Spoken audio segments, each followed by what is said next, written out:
Good sir. Oh, there we go. The time has finally arrived, man. What's up, people? Welcome back to the What's on Your Mind podcast. Had a bit of technical difficulties there, sir. Yeah, I had a little bit, but I fixed it all up. Hey, I feel that. You sound good too. Feel like it was worth it. I know you're saying you're trying to get like the good headphones. Yeah, I was trying to make sure I had my good mic, make sure I had my noise suppression, everything on, had my good headphones on. Hey, I definitely appreciate all that, man. Start us off, man. Tell the audience who you are. Tell them how you feeling. What's going on? My name is Steven. I also have a YouTube channel, Mr. So Shadow. All my friends call me Drake's cousin, but that's all they need to know for now. Hey, listen, man. You need to get in the studio if you Drake cousin, man. Drop the album, bro. We've been I gotta waiting. drop a couple more albums. I got to. Couple more. What? I didn't even know the first one dropped. I made some joke ones like a couple years ago, but Okay. I actually started messing around with FL Studio, so like I could start working with some stuff if I wanted to drop something for real. Bet. Hey, big things coming in the future, man. 2024, the album go drop. Exactly. With Drake. With Drake on the feature. Drake is gonna be you in 21, like you and Drake in 21 thing, or he gonna get Yeah, like a me, couple Drake, songs. and 21. Oh, bet the trifecta, man. This biggest album of the decade, bro. Listen, you mentioned the YouTube right off the bat. Can just ask that immediately. What led you into content creation and starting YouTube and starting a TikTok? Because looking over your YouTube right now, you've had videos hit over 90K, over 70K, and there were just things that you enjoy doing, talking about memes, being funny. What led you to content creation, and what keeps your drive going to create content? Um, it's a long story, honestly, because I've been doing content creation since like 6th grade. Hey, we got a lot of time. And we do got a lot of time, so I'll even explain it all. So started off in 6th grade, had a couple friends, made like a group YouTube channel, and I was like, oh, that's dope. And they asked me to be a part of it, but I just didn't really want to do the things they were doing. I didn't really Mm-hmm. care much for it. So I was like, I'm gonna just make my own. Okay. And uh what's the language for this podcast? We doing family, we doing I wanna make sure it's Hey, however you want to speak, good sir. all right, I just wanna make sure I don't say anything out of pocket. Next thing you know, you gotta bump that family rating to 18 plus. But Hey, as long as Spotify or Apple Podcasts don't send me an email saying your content's been under review, then hey, until then we rocking strong, man. No, for real I though. like that. I forget to mention this in some of the interviews, but I always put a disclaimer that I'm never gonna try and control how my guests speak and whether if they cuss or just talk regularly. Want it to be as genuine as possible, so it's all good, man. All right, just want to make sure. But pretty much started the group thing, didn't want to be a part of it. So I made my own. Okay. And I had first started off my channel as like Epic Shadow, it was just my PlayStation name.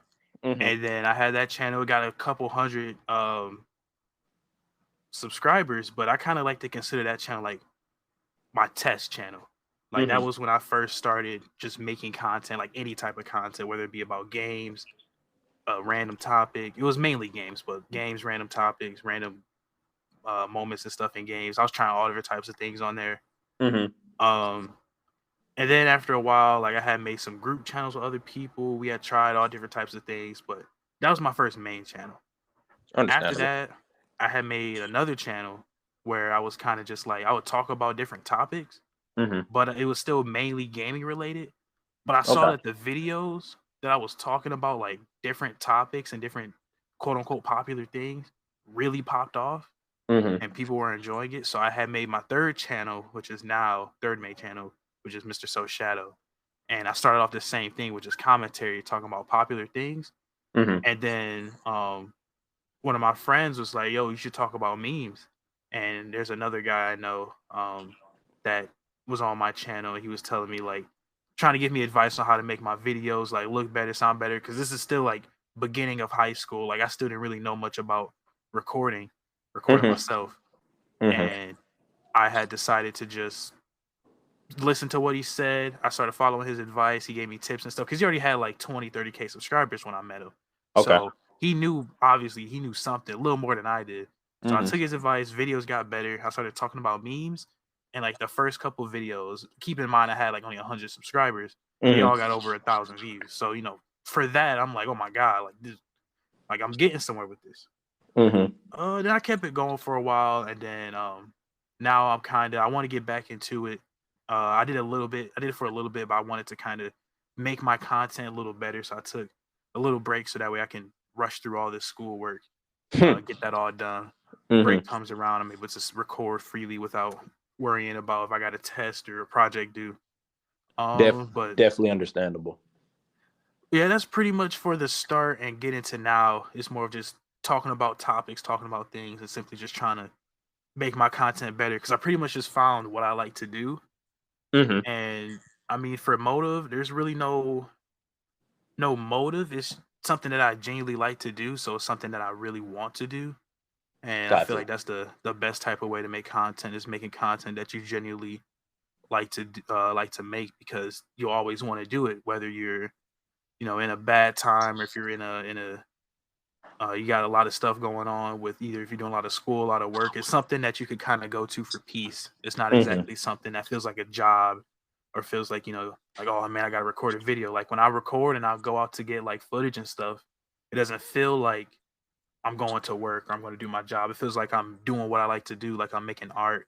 I'm working on my passion, working on skills. And I go to school for this stuff. So like I go for photography. I do photography work. I'm working on video editing, animations, graphic design. So like all that I put into my videos, into my channel. I made all my channel art. So Really? it's just, yeah, I made like everything on there. One time I had Jalil, Jalil, but I had Jalil draw me like a character of me one time, but besides that, I did everything for the channel, all the artwork, thumbnails, everything. And that's incredible to hear, man. Because ever since I met you, you've been someone that I've seen that has always been very talented in anything you did, and especially when it came to drawing or making some form of content. I had a feeling early on like this could be something that you can do for a living. And you can draw as well, right? You mentioned that you made your own thumbnails and stuff, right?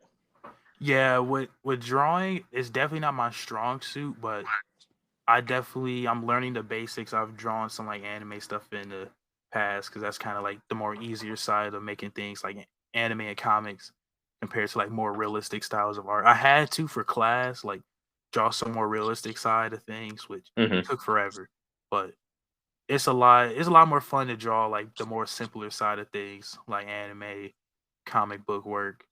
It's not easy. I'm not saying it's easy, but it's a Mm-hmm. lot. It's less detail to the eye, like with shadows and all that type of stuff. It's more focused on kind of like the visual effects and separating details from other characters. Definitely understandable. You mentioned your first videos that got a little over 1,000 views, and that's incredible. That's an incredible accomplishment to reach with only having so little of subscribers and so little of a fan base. But how was that feeling when you broke 10K or 20K, or as that first video that grew to that much popularity? Do you remember the feeling that you had in that moment? Um, I'm trying to remember because I try my best not to pay attention to the numbers, mainly Understandable. because I don't want to make it seem as if, oh, this video did bad, which means it's not a good video. It can still be a video that I put a lot of work into, but it Mm-hmm. just didn't hit the algorithm right. Wasn't a popular topic at the time. And especially with talking about memes, sometimes like I do use other sources for help, of course, always, but sometimes I put literally my heart and soul into doing research. Like I bust out a notebook, I bust out the notes app, I start putting all these different details and things about the meme and going into like the history. Mm-hmm.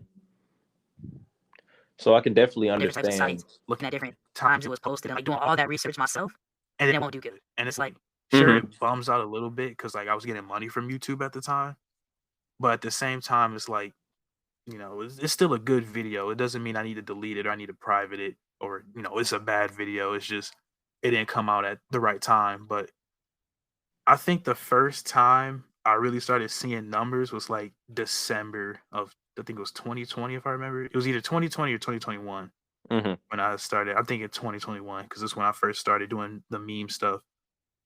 And in that month, I could probably pull it up, but I think if I remember right, in that month I probably got almost 100,000 views. total throughout the whole month of December. It's impressive.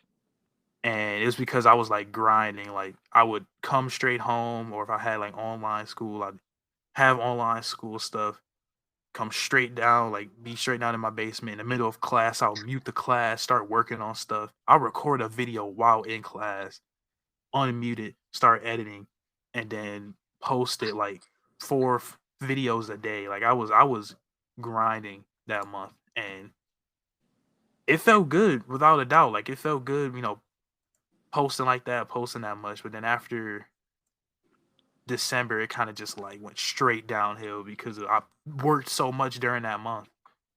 Mm-hmm. But that was definitely that time where it's kind of like it was almost addicting. It was like seeing like consistent growth like that. It kind of puts you in that zone where it's like, okay, I need to keep uploading, I need to keep posting. And then once you start hitting like a little bit of a drought, you're paying attention to the numbers so much. You Mm-hmm. start going like, man, why am I even doing this? Like, should I just put less effort in if no one's going to watch? Like, you start mentally kind of doubting yourself with your own work. So that's why I kind of took a break, came back, and then I kind of wanted to focus more on making my content better instead of paying attention to the numbers. Mm-hmm. And one of the most important things you mentioned is doing something you love, because even with the podcast right now, I've finally broke the amount of like required views to like get monetized and like try and get money. But I've made sure that I don't even really pay attention to it too much. Cause like you mentioned, like we're human. It can get to you if you put too much feeling into like, oh, I have to get this amount of views or this amount of listens. But having the love for what you're doing, it helps that drive. Cause like you said, you were even during class making sure you recorded videos, making sure you edit. And that's not easy. Like the amount of time to edit something is almost as long, if not longer, than even making the video. Like I've done as a journalism major, they have you do a bit of editing classes, take an editing class and like do video and stuff. And it's one of the hardest things I've ever done. But the feeling you get once you finally complete it, it's unlike no other. Because it's something you put all of your effort into and you see the product that came out of it, you can be proud of it, regardless if it gets 1,000 or 100 views. So it's definitely commendable to you to be able to have that drive and do stuff like that, and while being a college student as well.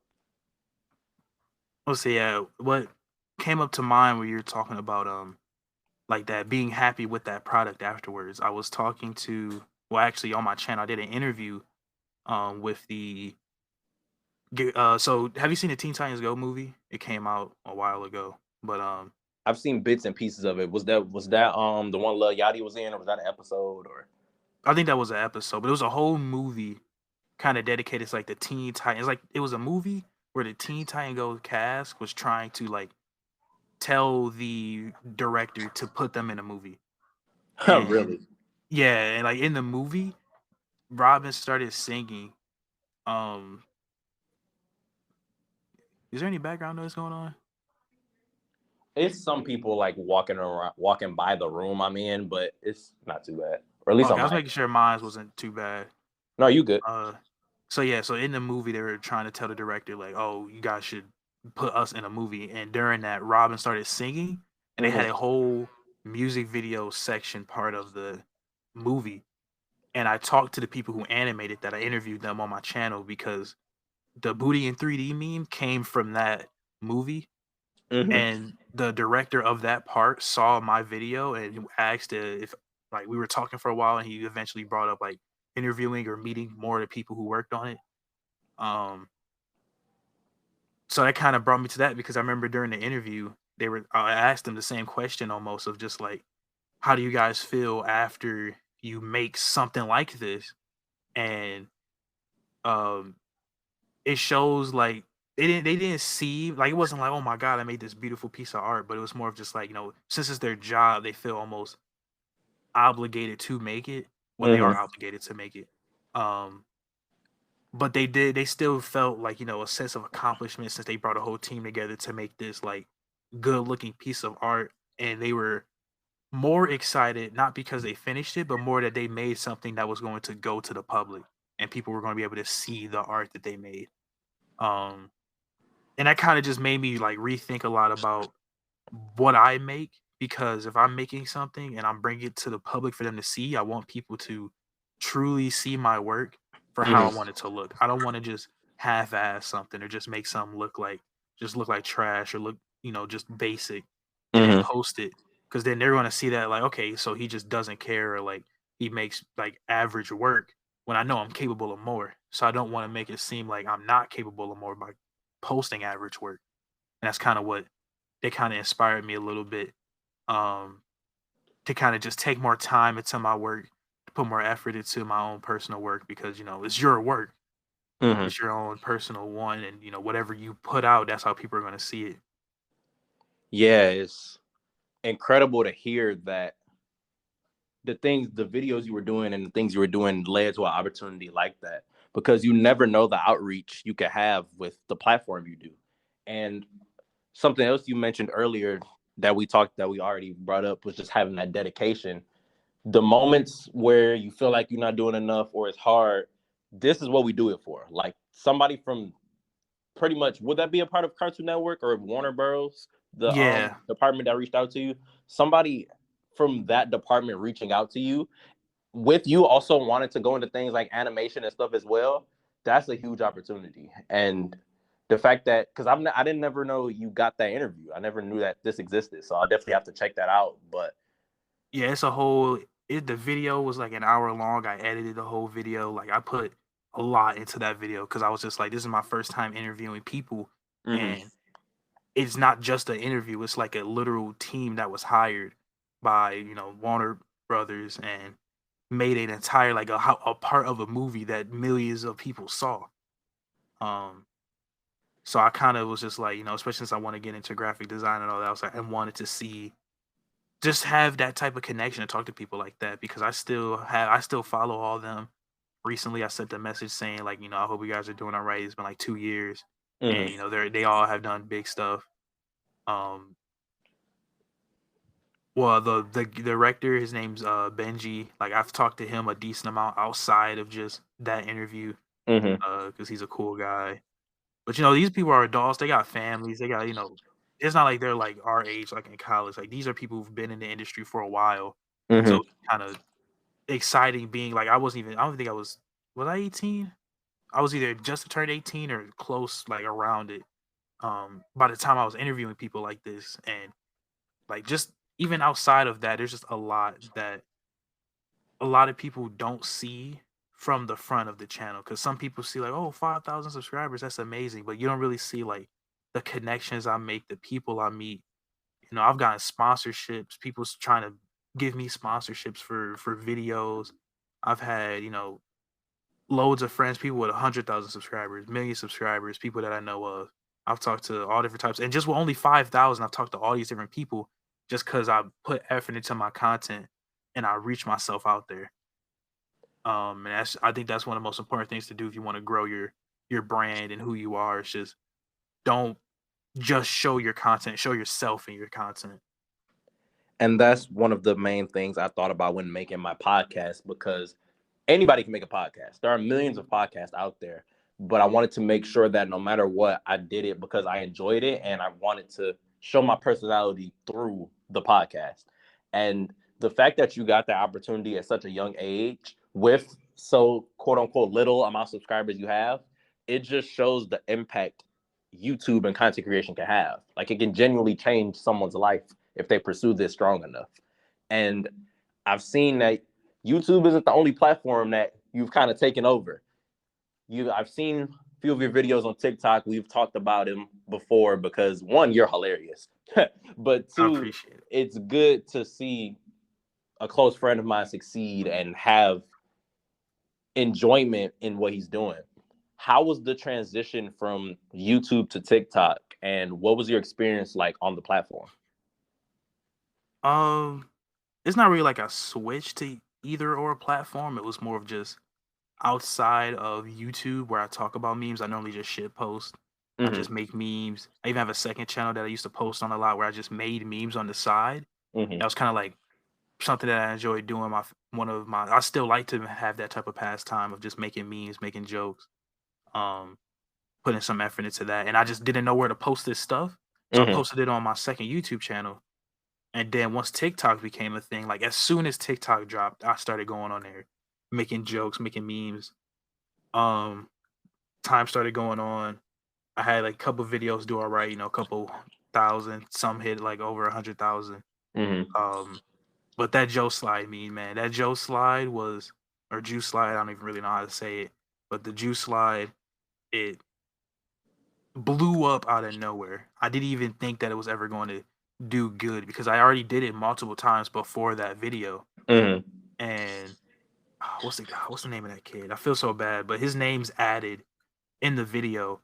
I pretty much just stole his idea. Like there's no way to even hide it really. Like I saw his idea, thought it was funny, and I was just like, well, I just want to juice slide to this and add my own little, like I turned around in the middle of it, and I think that's like what everyone laughs at every time they watch it, is the fact that I turn around so fast in the middle of the video. And that little altercation I made compared from his to mine made mines blow up all over. Like I've seen it on Twitter, I've seen it on YouTube, YouTube Shorts, TikTok, Instagram. It's blown up on every platform. It's probably on Facebook somewhere. I just never looked. Like Mm-hmm. I've been added. Everybody who knows me has at least added me once to a video that they've seen of me um doing the Joe slide and blowing up on some other random page. Mm-hmm. Uh, I've even had YouTubers with like millions of subscribers react to that.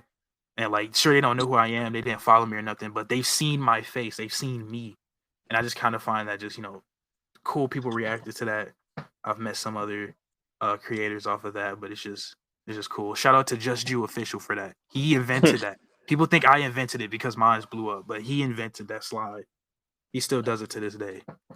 And one of the most important things that you pointed out is that this isn't something you created, that you gave the creator his credit for making this meme. Because as someone who's seen it and laughed at the exact part that you're talking about, you do mention in each of the videos every time you've done it, to my recollection, that you were inspired by this. You didn't create it. So that humility and just being humble enough to not steal his work and still give him credit, that shows a lot in you, man. Because a lot of it doesn't happen a lot, especially with Black creators. It's been a whole thing on TikTok with getting things stolen from them. So to be a creator and to know what it is to put work in and still give him credit, I'm pretty sure he ever reach out to you at all? No, I never. He has seen some of them though, but he's never really like DM'd me or anything. But he has seen them and commented on my TikTok, so he does know about him. But there's so many people doing his slide every single day that he probably just saw that one, saw it blew up, was just happy about it, and then kept scrolling. But I still appreciate that. Just appreciating the fact that like but his slide that he invented, I got inspired from it. Thought it was cool. Took the time out my day to practice it because you got to practice it to make Mm-hmm. it good, and did it on multiple videos just to show respect and be like, hey, I think this slide is cool, and I made sure to give him credit. I made sure people know that he's the one who did it. Hey, that's definitely respectable, man. And is it your body moving a certain way or the edit that makes it like, because it kind of jitters a bit and it's hilarious, but I've just never known how it works. It's like all niche. It's like knee and leg strength all the way because what you're really doing is leaning left and right, but you're kind of in like an athletic stance, Mm-hmm. and you're kind of just leaning your whole body left and right. And then you kind of, once you get into like you see it on camera, you're like, okay, so that's how it looks on camera with this speed. That's how it looks on camera with this speed. Maybe I should slow down with my movements. Maybe I should speed up with my movements. And then, with the whole, you can do it just without moving your arms, but to really pull off the look of you sliding, moving your like shoulders up and down really makes it seem like you're kind of just gliding across the air. But it's a whole thing you got to just practice because it's all leg strength and it's all just camera angle. And it's like these are the things that go unnoticed sometimes when making videos, because you would think it's just as simple as doing a dance move, but it takes time to practice this, get it right, edit it, and then finally post it. And the fact that all that work was put in and it blew up is amazing, man. Do you remember like the views or numbers it got? Because you pretty much blew up like worldwide or through so many social media platforms. So do you remember, like, at least on TikTok, the views or likes it got if you pay attention at all? It wasn't doing good at first. Like it was doing nothing at first for Really? like a couple months. And I think it got like a couple like thousand views, and then I think someone saw it, like a meme account saw it, Mm-hmm. and they posted it on Instagram. It was a huge meme account, and I was like, whoa! Like I got people were adding me to that. I was like, oh my god, what is? I'm like, this is me, but it's like millions of followers. Mm-hmm. And then next thing you know, pages saw like, oh, that video's funny, and they all started using it. And now there's all these different million, 100,000 follower meme pages posting me everywhere. So now every time I turn on my, I open up my phone, I go to messages. It's just, yo, look at this, bro. Yo, you're on this account. You're on this account, and everyone's just tagging me. And people, they either saw the watermark or I was like, yo, I'm the one who did this. Mm-hmm. They would go to my TikTok and see the video and be like, yo, I had to go on TikTok just to find this video. So then people started transferring from Instagram all the way to TikTok and started getting that video up to like 1 million. And I was like, oh my God. Because I had a video hit 1 million views before that one. Mm-hmm. So I was like, oh my God, 2 videos with 1 million views. This is crazy. And then it just kept going. And now it's at 2 million. And I'm like, I still see it to this day. That's incredible, man. Did you make any income from that or no? No, I didn't want to mess with the TikTok income because it's from what I've heard, it's trash. There's a trend that was going on where people like threw their phones over like they'll be at Walmart, they'll throw their phone over the aisle, their friend will catch it. Mm-hmm. I used to work at Crunch Fitness, and one of my Okay. friends, his name is Malachi, and he made a video where he did that, and it's like one of the most popular ones. I'm talking millions upon millions of views, and I wish I could like whatever his TikTok name is, but I can't remember it. But he got millions upon millions of views on that video, and he got like nothing compared to what you would do if you had that many views on like YouTube or Instagram, anywhere else, literally. And that's one of the only flaws of TikTok, because it can be really lucrative and you could blow up really fast and you can make a career out of it, but you won't really see the fruits of your labor unless you go to a different platform like YouTube. Trey Rags is a perfect example. I don't know if you're familiar with him. He was somebody who blew up on TikTok. But if you go try and search up his original TikTok page, if I'm not mistaken, it's deleted because I haven't been able to find it.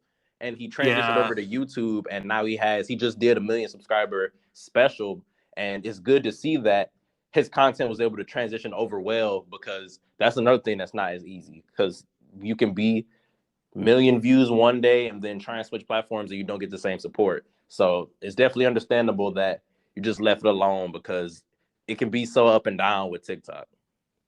Yeah, because I knew once I started seeing some money pop up, I'd probably want to post more, and it won't really be like genuine post on there, because I don't post that much on there now. I've been focusing a lot more on school, and I got a job. I'm focusing on work, trying to keep stable friendships and stuff. So I haven't been posted as much as I used to, but when it was like COVID time and I was doing like basically nothing, maybe work here and there, a little bit of school stuff, like I was posting every day. I was like, there's nothing else to do. Might as well post some stuff and have fun. But you good? I'm sorry, what was that? No, I didn't want to cut you off. I was about to say something else. Oh, I was just gonna say that once started getting a little older, it was just like, man, I got other stuff I gotta handle. Yeah. Started pushing that stuff to the side. Definitely understandable. And YouTube, it takes a long time for YouTube and content creation to pay the bills. So it's like certain point you gotta have your priorities in order and then build to that status that you want to get to. But one of the main things I wanted to ask, going a little bit away from content creation, first off, to give context to the question, if you guys aren't familiar with anyone who's listening, I've known Steven pretty much since middle school. Correct me if I'm wrong, Steven, but we went to the same school. And like I mentioned earlier, from the moment I met him, really genuine dude, really cool person. And there was a moment, I'm pretty sure you left in 8th grade. Was that 8th grade you left? Oh yeah, after 8th grade. And I always wonder in that moment, how was that transition from going to Chandler Park to a completely different school? Because it was a lot of us in one friend group. Like, we still have the same mutual friends, and I'm glad we kept in touch and you kept in touch with our group. But do you remember if it was hard for you at all? If it was a new transition? Because I joked and said you live in in a really nice area now. Like, it seems like you didn't blew up for real, left us in the hood. But do you remember if it was difficult at all? And if it was, could you explain? um, it was a little bit just because I mean it's a completely new environment. Like Mm-hmm. I tell people all the time, like people live in patterns, and if you go through your day, you look through your day, you will realize you live in patterns. You go by like just even looking through just your whole week, like 9 times out of 10, your whole week is almost exactly the same as the last week. Yeah. And my pattern was flipped upside down. Like my pattern was completely new now. There was no normally I'd wake up, me and my mom would go get some food somewhere. She'll drive me to school, and then I'm waiting outside of the Chandler Park building, waiting to get inside for breakfast and stuff. Now it's completely different. I wake up early, make my own food, and walk to the bus. Like that's a completely different idea from what I had before. So now I Mm-hmm. gotta get up, make my own food, walk to the bus, sit down, go pick everybody else up, go straight to class as soon as I get there. Like there's no stopping, no nothing. Um, so I had to switch that. Other than that, completely did like no one I knew there. I did not know a single person in that building when I got there. Mm-hmm. And like I've always been kind of like an out talkative person. I've never really been the type to not want to talk to someone. I won't say that I was out here just yelling and putting myself to the public eye, but if I was talking to someone or someone was talking to me, I should say, I wouldn't be afraid to talk to them, as long as they're not rude or anything. Mm-hmm. But like being like completely new to the area, seeing like all these people who've known each other for years walking around, and I'm just like, I don't know a single person here. It was kind of stressful for a little bit. Mm-hmm. Um, I did play football though, so I did meet a lot of people, like a lot of linemen there, a lot of other players there, and got to Mm-hmm. be around the football players and gained a lot of friendships there. But like close friendships took a minute because by that time, the people that I was consistently talking to was either like the friend group I had at Chandler Park or my online friends that I've known for so long. Like at Mm-hmm. school, I talked to everybody, blah blah blah. But after school, I would not see any of them unless I played football with them. But I'd say like after like 2 to 3 years being there, that's when I started getting those like real close friendships, and it kind of started building up again to where I kind of have friend groups now. And well, now of course I have friend groups, people that I've known here for years. Mm-hmm. But that complete flip of my life pattern was just like whoa, and it's something that since I've done it now, I feel like I'll be able to really adapt to it if I end up doing it again. But like it's different out here. It's nowhere near like how it was in Detroit. Yeah, I can imagine. And just having to adapt to that new circumstance, I can imagine it was just like you said, pretty stressful, and just being in a new environment and being in an area where everybody may not look like you, if you get what I'm saying. And going from going from an area where you were more comfortable and now being in a position where you have to learn new things and learn new people is something that it can make or break you. And from seeing like on Snap where you post with new friends and everything, it's good to see that you got through it and you adapted to it, because it seemed like there was some great people around you and you surrounded yourself with good people. I say yeah, since it was all different types of races in there because in Detroit it's just straight black people. You ain't Mm-hmm. gonna find nothing but African Americans all over every school. Maybe Yeah. one or two white kids if you lucky, but Mm-hmm. nothing but just black people everywhere. And going to a new school, completely different. White people everywhere, white kids everywhere. No one there's like you at all. Like looks like you at all. No one there, has the same background as you. Like they don't get the same stuff as you. Sure, Mm-hmm. like they might listen to rap music, or they've seen a couple memes about Detroit, but they have not like lived there. They don't really know the area like you. Mm-hmm. So parents started playing music. But Ah, anyway, um, living there and stuff. It's such a different environment when you're around a whole bunch of people who have not been in this, grew up in the same area as you, basically. mm-hmm. It's not that same environment because you'll talk to other people like you talk to Q, um, anyone honestly from that group, and you guys will talk about the same experiences, the same, you know, everything that you will remember from living in Detroit, the same type of environment. And then you go out here and you hear people talking about, yeah, I'm about to go up north this weekend. I'm like, up north where? Like, oh, I got a cottage or something up north. I'm thinking these dudes are millionaires. I'm like, what do you mean you're going up north? What's that even mean?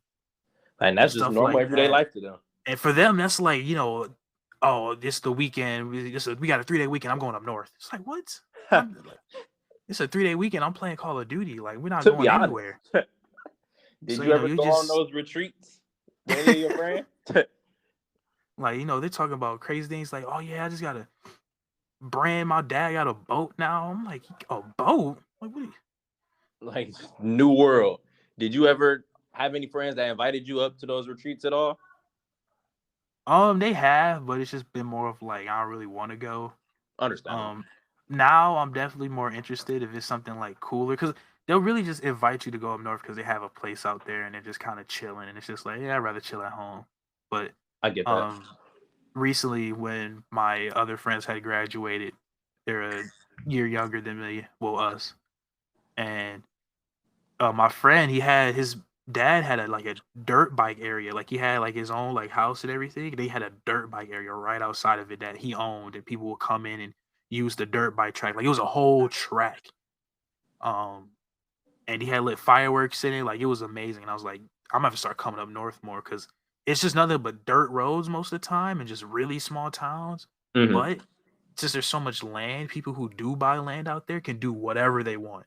So you got people who put whatever they want out there. So, like you don't go into Detroit to see outdoor dirt bike trail. Like you're never gonna see that unless you go more, up north in the area. So definitely a lot more. I've adapted out here. Though I've seen a lot more like things out here than if I would have stayed in Detroit. Yeah, I mean, even from just going to Detroit and the area you in now, it leads to new experiences. Like I know I joked about you getting out the hood, but it's just you never know what an area can do for how you grow up. And just being in an area now to where you have just being with new people, you never know the experiences you can have. And just being able to go up north and have that moment just because you know somebody and they know somebody it's something that not a lot of people experience. Would you ever move out to areas like that, or would you ever move out of Michigan? Do you have any ambitions to live in any other place, or are you content with where you are right now? I don't know about live yet. There's multiple times I thought about like legitimately moving to different states, but they were kind of all just like, I just want to see friends. I just want to explore it. I'll probably go there for like a month at most. I don't really Mm-hmm. think living there would be something I want to do, but I like to travel. I'm broke, so I don't do it that much. But of course, my goal once I start making money is to travel more and just explore the world. I feel like a lot of people don't really do that because they think like, oh, it's gonna cost too much. It's gonna be this and that. And sure, it's not cheap, but you save up money. That money stacks up fast, especially if you're making good money, Mm-hmm. and you could travel way more than you might expect. And a lot of people, especially in America, just really don't know much about outside America. They only know really anything about the area if they see a meme on it or the news or just something else. They immediately just believe this area off of a couple little things instead of truly going to explore it.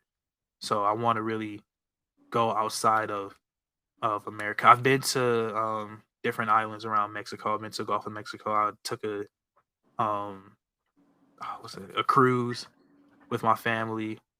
That was my first time outside. I don't count Canada because it's Canada. It's not much different. But like when it comes to a completely different, like everyone speaks a different language. The whole culture is completely different. food's completely different. Like, you go to you'll go to like Canada, you'll still see a McDonald's that has the exact same options that you have. You go out of there, it's not gonna be the same at all. I guess Hawaii Mhm. has different things too, but like again, like just different cultures make different things out of everything. What you see in Japan is nowhere near going to be what you see in America. Same with going to Mexico, going to maybe like France, Germany, Russia. So like I really want to go and explore the world. And I feel like a lot of my friends think it's a cool idea, but I feel like they're not as down as I am. I definitely get that, man. I was just talking with my girlfriend and her sister earlier that I am so tired of Michigan. Like I personally am in the exact opposite position you are. Like I have no memory of being out of state, and I'm at the point where I want to move out of Michigan just because I don't like the cold weather and I don't like snow. Like I was just messing with them earlier because they were like, "Yay, it's snowing," and I'm like, "Oh my god, ruin my whole mood seeing snow." I've been So out it's of just Michigan a good amount though. yeah, so it's just I haven't had that experience of being out of Michigan, but it's a dream I also share. Just at least getting out and exploring the world and seeing different things because like you mentioned, people can be ignorant to the outside world.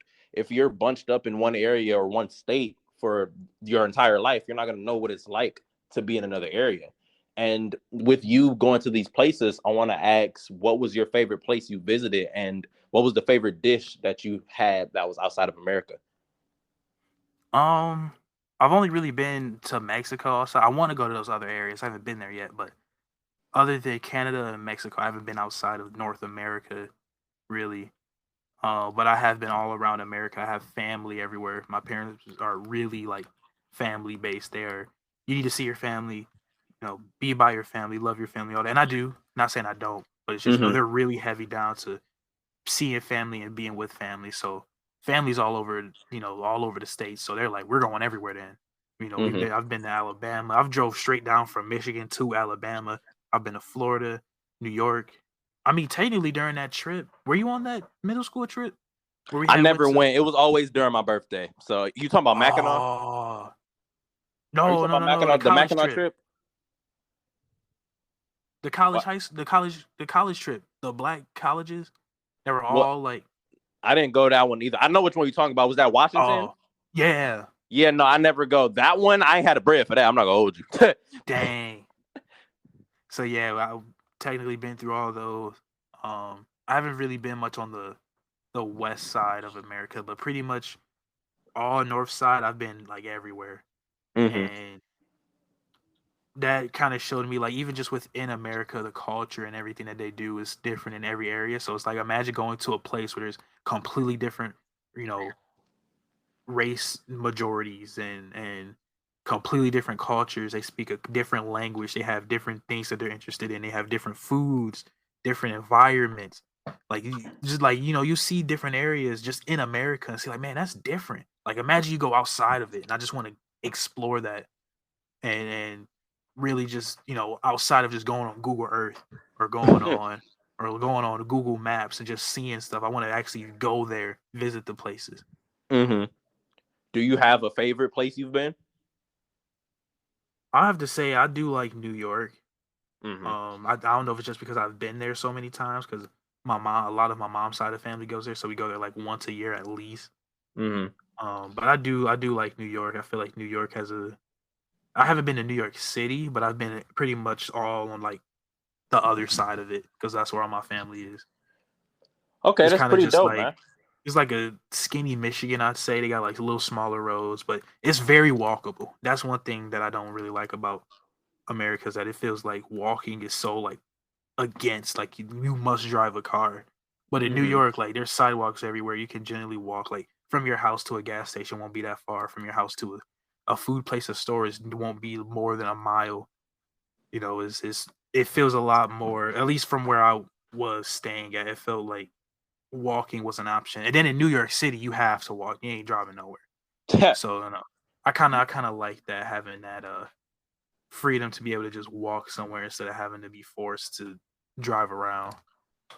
Yeah, I was gonna ask because my parents were in New York about a year ago. They had recently went, and they say the myths about driving and people not knowing how to drive is true, and that it's it's so bunched up that you kind of have to transport by walking. So it's funny to hear that. Like, yeah, you're not really gonna be driving that much in New York. Yeah, like unless you're going somewhere that's truly far, you're not gonna be driving that much, honestly. And I Mm. wasn't even in New York City or near the area, so I couldn't imagine like the drivers in New York City or around it. They probably had like an hour of experience after their driving test. Like, there's no need to drive there. Yeah, I can definitely understand that from just on the outside looking in and just hearing the stories about New York. But I meant to ask earlier when we were talking about content creation, would you ever stream at all? Would you ever go on Twitch and try that? I have actually streamed, but it was real inconsistent. It was every like once in a while, but I have streamed before without a doubt. Would you do it for long term or? I've been thinking about it, and it's just something more of once I get more time. Mm-hmm. Streaming is a really, really competitive and long-term type of content that if you're not consistent and dedicated and truly being like new in every stream you do, you're going to be stuck at the bottom to the day you die. And Yeah. that's why you see people now like, Kai Cenat and Aiden Ross and of course there's a whole lot more XQC. You see all these people blowing up now, it's because they do so much with their audience. Of some like XQC's already been pretty big, but like Kai Cenat, I feel like he's a good example. Mm-hmm. He was, innovative in all of his streams. I don't even watch Twitch streamers like that, but I've been following Kai Cenat for so long because he's so interesting in every stream he does. And it's something that I haven't really seen any streamers do. Like, sure, you'll have streamers, guys and girls talking in chat or talking about a topic, but Kai Cenat will go out of his way to try to bring that topic to real life. Like, he had a stream where he had brought a Mexican band into his house and he started I saw that. dancing with him. Like, that's something you would never see another streamer do. And I love the fact that he's able to, get out of his comfort zone for a stream and not just sit down, look at a screen, talk about something. Like, he's willing to like invite celebrities and different people into his house for collabs, do just, basic stream things with him. Like, he's not even bringing like he brings rappers in to react to memes. Like, he's not even bringing them in to just rap or do what they normally would do. He's breaking everyone out of their comfort zone. And I'm glad he's getting the success he's gotten. He's like the most subscribed to channel on Twitch now. No, he's definitely not going down. He's only been going up. And I'm happy to see, especially another African American streamer blow up like that. But that even inspired me more to just keep trying to make the content that I want to make it the best I can make, because that type of stuff, like, that's not easy. That's gonna make you a little nervous. It's gonna bring out your comfort zone. Like, he don't hang out with Blueface every day, but he invited him to his house for a stream in his comfort area. So I like watching people who kind of like innovate with their content. Definitely agree. And shout out Kai Cenat, man. I saw he got like a Streamy Award for like best streamer or something. And it's just seeing him succeed is really cool because I found him through Agent Zero and Legend of Winning. I don't know if you're familiar with their podcast at all. He was on their podcast a few times because he's a part of AMP.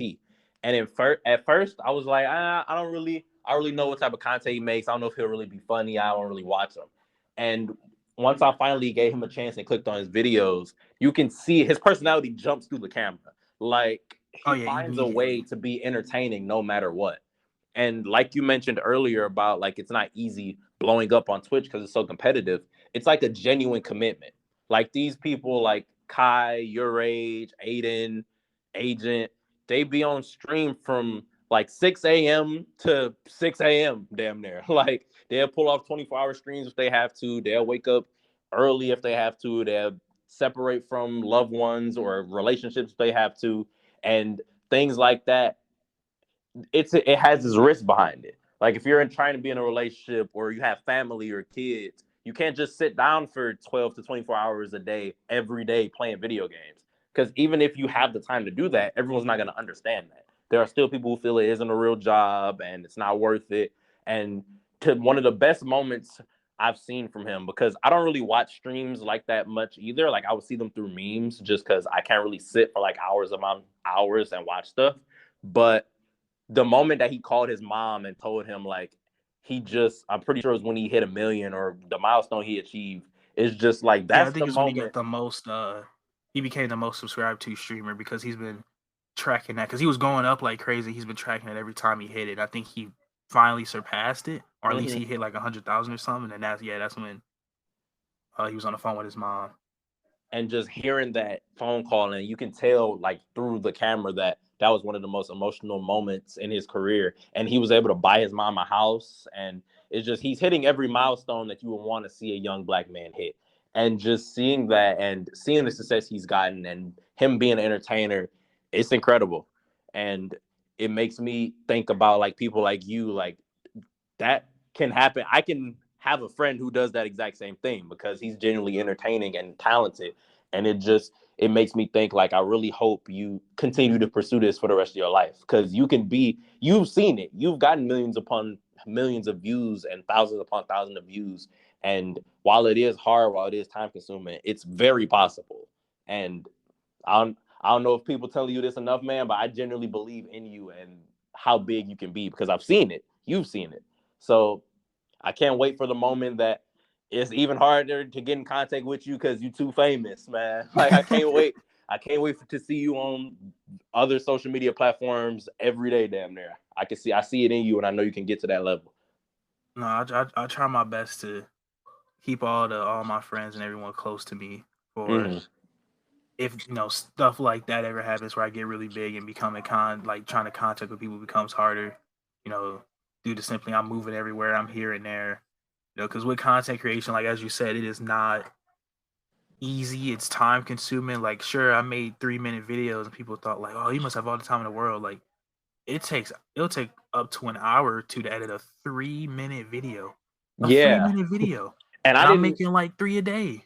I didn't get that fully until I started doing it. Like I had to do some projects for class, as I mentioned to you earlier, like as a journalism major. Yeah. Majority of I'll be up for hours trying to fit in a 3-minute video, literally, like you said. Like it was a requirement I had to do for class.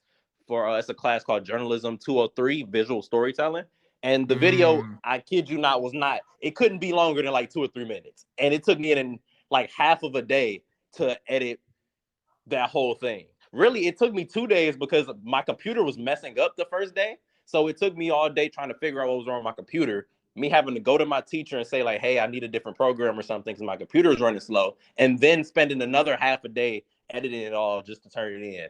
It's like the things that content creators do, the things that you do behind the scenes to get that product out, it's a genuine job. Like you need time in your schedule to make these things happen. And the shortest 3-minute video could have taken a day, 2 days, weeks to even think of the idea. So I tip my hat to anybody who can do that, man. Yeah, I'm making like a 12-second animation now, and I put hours into it, and it's not even close to done.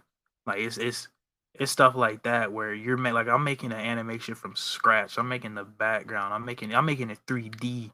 I have to work with 3D frames and trying to make motion happen with characters. Like it's not easy to make something short and good.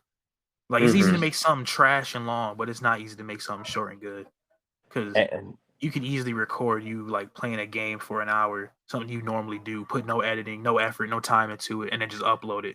Compared mm-hmm. to someone who puts hours and hours into recording, cuts it all down to the best parts, add in subtitles, add in different types of like memes, sound effects, whatever else they want to add into it to make it, the best it can be. And that takes time. And like you mentioned, that you're doing animation, that's a completely different beast. Like it's one thing to record yourself and do the video, but you said you started from scratch in animation. That's probably one of the only things harder than editing content is hand drawing by hand and making an animation. What is it for exactly, if you don't mind me asking? I'm doing a motion graphics class, and it's part of my degree. So I have to. It's just intro. It's nothing too crazy, but I mean, still, I gotta make the background. I gotta make the characters. I gotta make the motion happen.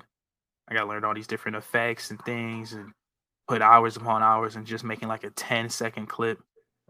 And and it's really just the making it from scratch part that a lot of people don't understand. Like when you watch people make different animations, like that was a white blank canvas at some point. Somebody had to put time and effort into drawing every single thing on there. So, Mm-hmm. it's not just, here goes all the artwork, make it move. Cause sure I can do that in like maybe an hour or two. But make something from scratch, make sure it all fits into the canvas right, make sure it imports right, making sure it looks right when you're messing with the motion. Mm-hmm. Like there was once I still have to go back and edit a character I made for like the fifth time. I got to go back and edit another wall I made for like the third time, and I got to keep importing stuff, changing things around just to make sure that everything looks good on the actual artboard. And this is again a 12-second video, and we've had 2 weeks to make it. 2 weeks for a 12-second video. So Yeah, it's that. something that you really gotta like when you see, like when I see art and animations now from like middle school, I put so much more, I guess, appreciation towards it than I did before because someone had to make everything. Mm-hmm. And I don't know if you're familiar with certain animators like Young Don the Sauce God, for example. Like I have animators, seen some of this stuff before, yeah. yeah, like the time it takes, because one of the main complaints people have as like an animator, YouTuber, like people who put content out, they always say fans complain about the consistency of their uploads. And it's just they always have to explain, it's like they always have to make the redundant statement of like this takes time. Like it's not as easy as to put a video out every day as if, let's say, you were doing reaction videos, which again are very hard and very time consuming, and it's a hell of a commitment to do that like every day. But it's not as easy to do that with something like animation, because you have to, there are so many processes you have to go through and so many steps you have to do to get that out there. So I'm pretty sure that 12-second project is going to be amazing, but I bet you wish that it only took 12 seconds. Man, I wish that thing took 12 minutes at least. Like if it's I wish. But yeah, one thing I like to tell people is like if you think that, recording towards the camera is hard enough, imagine having to draw each and every frame of your face after recording that video and looking at it. That's what it's like animating. That video you recorded, imagine drawing that frame by frame, every single like pixel on there. You would Mhm. see that and be like, no, I can never do that. And then animators do it on a day-to-day basis. So, it's just something you really got to think about when you're watching art, when you're watching, maybe even just like an anime or an animated TV show, animated movie. Like realize that that was a blank black white canvas, whatever they used, and they added everything onto there and continuously animated it to make it move. Yeah, man, it's the type of field that you really have to love what you're doing to keep pushing forward and keep putting content out there. And circling back to your high school experience and playing football, I realized, especially once we got back close, once we got back in contact, that you go to the gym a lot. And I see the work you put in, I see the dedication you have in building a body for yourself that you like and that is healthy and strong. And how did you get started with being so consistent and going to the gym? And what pushed you to want to have your body be how it is now and get to the point where you're at? Uh, it's like not to bring it down, but I was depressed for a while with my body and just like pretty much everything that was around me at the time. COVID just hit, so I Mm-hmm. wasn't really seeing anything. I was barely even leaving the house. I was just getting bigger and bigger. I almost hit like 300 pounds. Like I was up there. I was hitting Mm-hmm. like 260, 270, doing nothing. And I was like, I got to the point where I was just like, yeah, I don't want this anymore. And I started working out, just getting into just being consistent and everything. I cut a lot of weight, but I didn't build any muscle. So I was like almost like 199 pounds, 198 pounds, something like that. Mm-hmm. And like now I'm like 240. Like I've regularly been in the 200s for a while.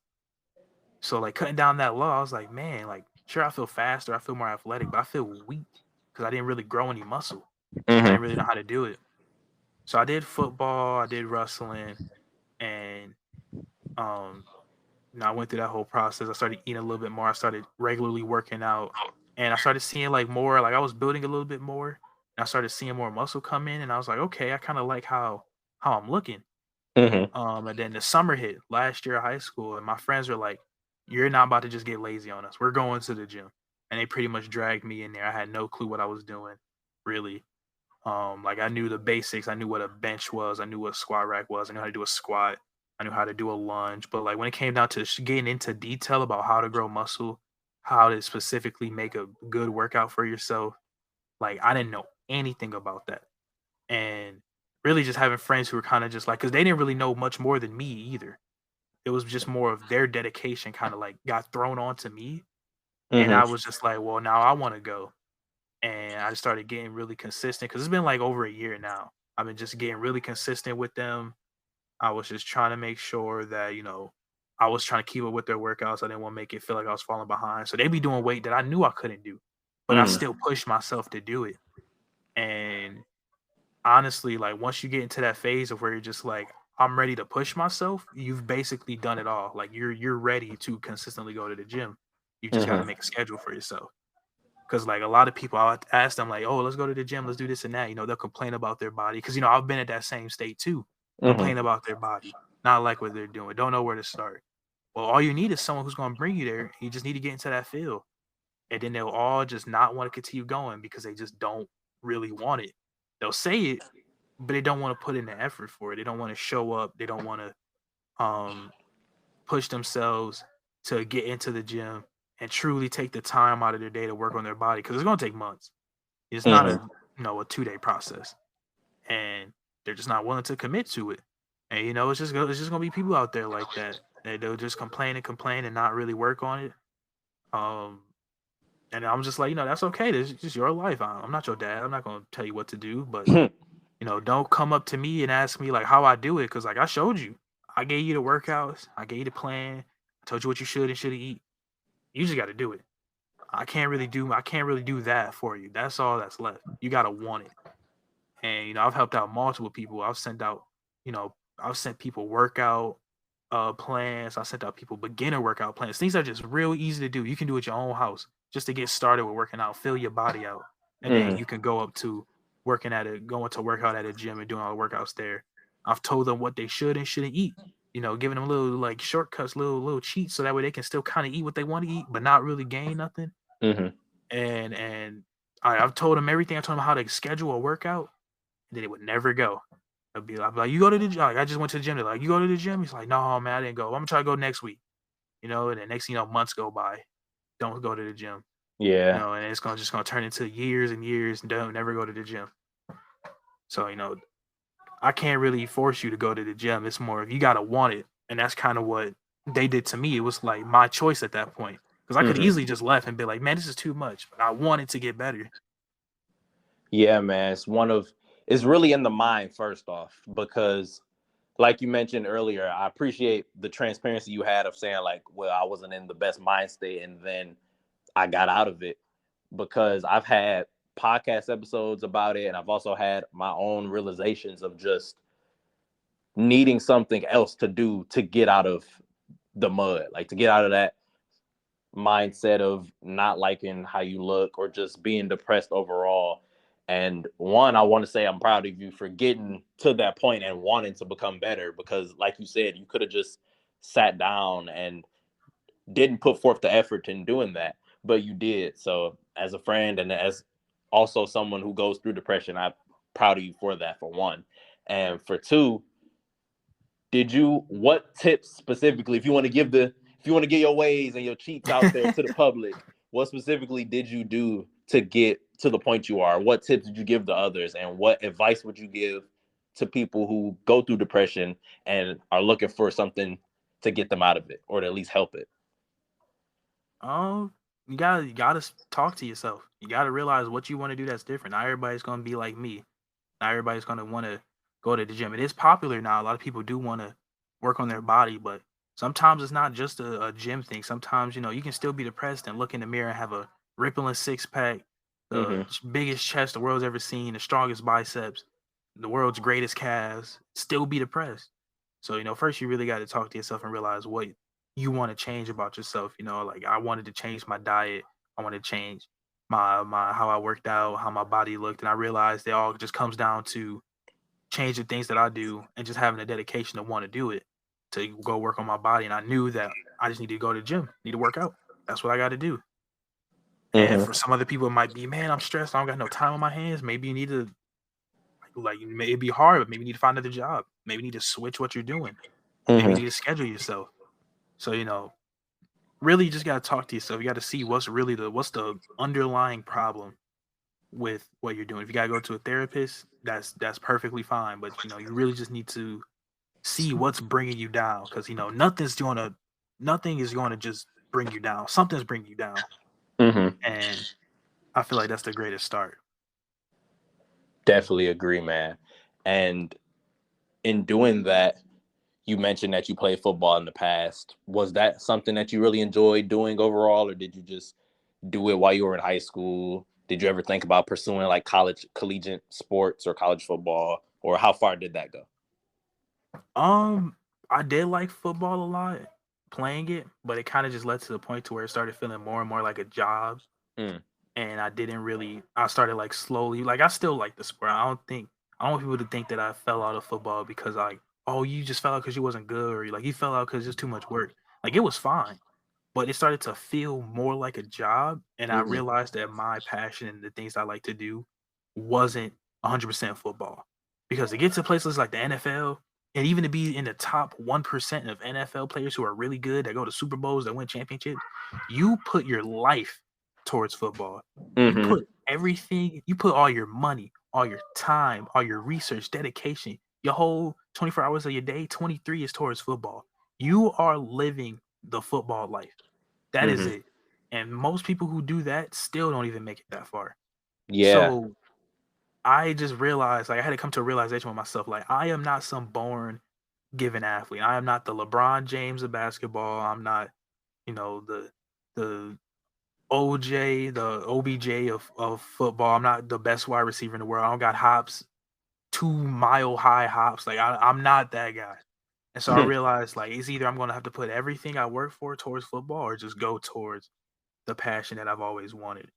And I Mm-hmm. realized like after high school, I was like, there's no unless I'm getting some really high level scholarship, there's no point of me going to college for football. I also did wrestling. I did that for 2 years, Mm-hmm. and that was even harder than football. Like wrestling was by far the hardest sport that I've done ever. Not even like in a while, like ever. That was the hardest sport I've ever done. It is first, it's a 1v1 sport. You Mm-hmm. fight another person. 1v1, there's no team, there's no backup, there's no help. Every move you make on that mat matters. You have to be not only physically strong and physically, like athletic. You got to be able to, go into the mat, last on that mat for a long time, giving out 100% energy the entire time, being ripped head to toe, Mm-hmm. tracking your diet outside of the mat, outside of practice.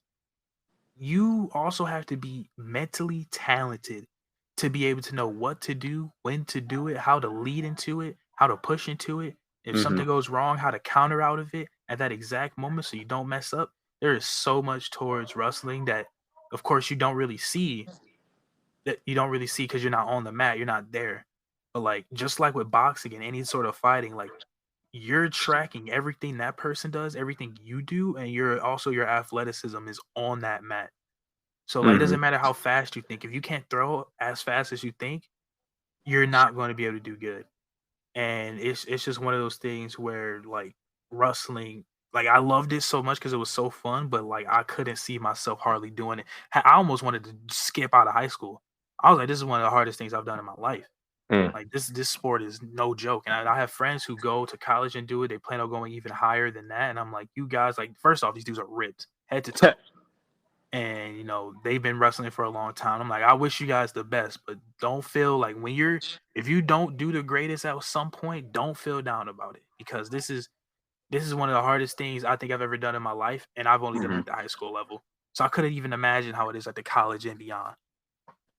Yeah, and that last thing you said is a very important lesson in life that even I struggle with. Just not feeling too bad if you can't complete it right away or you don't get to that certain goal, because once you dedicate your life to something, becomes almost as if you need to do good or you need to do this, when, just like you said, I like that you said that, it's not a necessity. Like, it's not something that, like, you're not going to die if you don't do certain things. But Yeah. I can imagine, especially because the main difference between football and wrestling is that wrestling is going to be more like in your face and more hand-to-hand combat.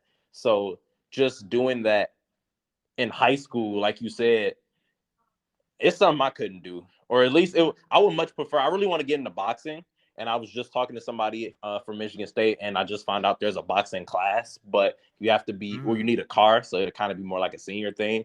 But just that, some people say boxing in general is like the hardest sport you can get into, just because with any sport, your mind has to be there before your body does, because you have to mentally get in that space of, okay, I'm gonna make sure most of my life is around this, and my whole world is going to revolve around boxing or wrestling or football. And that, not only is that not easy to do, some people just don't have that time. So once you get there, and once you get your mind there, you have to train your body, you have to live a different way, you have to eat certain things. And the fact that you did not one but two of the hardest sports ever is like, that's pretty impressive. And I can imagine that it helped things like going to the gym easier, just because when you feel like, oh, you don't feel like going that day, or your body may hurt while you're doing a certain exercise, it's like I can imagine you think back to wrestling or football and think like, it can always be harder. Yeah, like at the gym, I just went to the gym with this chick and we did a leg workout. By the way, shout out to you girls with big booties, because y'all leg routines are ridiculous. These like dudes underestimate chicks. I understand that chicks, maybe they don't be benching 225 or they can't, military press a ton. But when it comes down to legs, these chicks know what they're doing. And these workouts are not easy. I mean, with this girl, I was sweating my ass off as she was doing lightweight. And it shows you just the difference between someone who's been doing something for a long time and someone who's just started. And like, one thing was that I don't really do Bulgarian squats. I know a lot of people who do them, but I don't. And she wanted to activate a different muscle with the workout. I'm not going to go into detail because I don't want you to sit here and be like, what's he talking about? But pretty much it's just split squats. But like your back foot's elevated. And I just couldn't do it. Like, my body just could not do the movement to activate that muscle. But I was still dedicated to do it. It wasn't like I was like, oh man, I couldn't do it. Whatever, next workout. Like, I couldn't do it. I did like 100, 200 of them basically. Like, I was just continuously doing them until I got it right. Like, she basically had to say, all right, you've been like torturing your body this whole time. Like, we'll just go to the next workout. Like, she had to stop me from continuing to try to do it. I went to work and I started doing some more. I was like, I got to figure this out. And that's just kind of the dedication you build. That's why I'm really glad I did sports, because it built a lot of things that work in the outside world. Just dedication being one of them. You're not just going to give up on something because you ain't do good the first time. You're never going to do good the first time. And I tell people all the time, your first video isn't going to be your most viewed video. Like, just, if you really want to do this, you got to practice. You got to keep doing it. So like, that dedication and knowing how to keep going helped me continue doing that workout without just, quitting and giving up. Because trust me, I felt like it. Like, there was times my body was like, bro, just put the weight down, go home. But I was just like, no, I don't want to do that. And I want to try to do this. And I feel like a lot of people just don't have that in them. They're kind of just, oh, well, I wasn't that good. I'm gonna just go back to doing what I normally do, and not really try. Yeah, working out, it's one of the most mind reforming things you can do, because like I said in different conversations we were having, it can make or break you. And those moments where you feel like your muscle is tearing as you're trying to get to that next second of the workout, it's going to be two different types of people. It's going to be the person that's willing to break their body to get to the goal they want to be, and it's going to be another person that says like, this is not for me. And both is okay, because it's good to realize something that you cannot do. If you're putting your best effort towards it and you realize it's something that's not for you, that saves you a lifelong time of regret and stress, especially with working out. If it's something not for you and you hurt yourself doing it, because you could potentially hurt yourself. Like, there's been if you don't know what you're doing, you're gonna hurt yourself. There's been many moments where I've almost dropped a weight on my foot. I banged my foot on a weight. I went too hard and feel like my side torn. And these are just, for me, it's just been home workouts because I've never really been to like the gym consistently, but my dad has been someone who worked out. So like I had weights available to me. I have my own weights and I make sure I work out in like my dorm or home when I'm consistent. But even doing that alone, it takes you to be in the right mindset to want to do that and risk potentially not feeling the best the next day because you want better for your body. So going to the gym and working out with people who are more experienced in that field, it's going to be very hard. It's not going to be something that you can just pick up overnight. And even with you having the dedication of being at work, being with her, consistently doing it and constantly wanting to be better, that's like a whole nother life lesson because you go fall many times in life, even when you try your hardest. It's the things you do once you get back up that's going to put you in the next spot to be better and actually get to that goal. Because once it's not easy to fall and get back up, especially that first time. The first time, like one of the examples I'm thinking of as I'm talking is skating. Like for the longest Oh, I time of love my life, skating. I hated skating because I always fail. And like even as I get to the end of this story, I'm still not the biggest fan of skating, but I went with a couple friends, Jordan and Brian and Deontay. I'm pretty sure you're familiar with all three of them. And Yeah. we went skating and I was kept telling them like, nah, I'm just watch y'all skate. And then they like, you're not about to have skates on and just standing there. So they made sure I went in the middle of the skate thing, kept showing me over and over again what to do and how not to fall. And as much as I still failed because I kept falling, I finally got to a point where I could ride around and like not have to hold on to the wall and know how to like press my foot and skate. And if I would have, and the difference is between me and you, at least with this skate story, I wanted to give up every time I failed. But I had those friends that kept saying, like, you can do this and you can experience the fun we're having.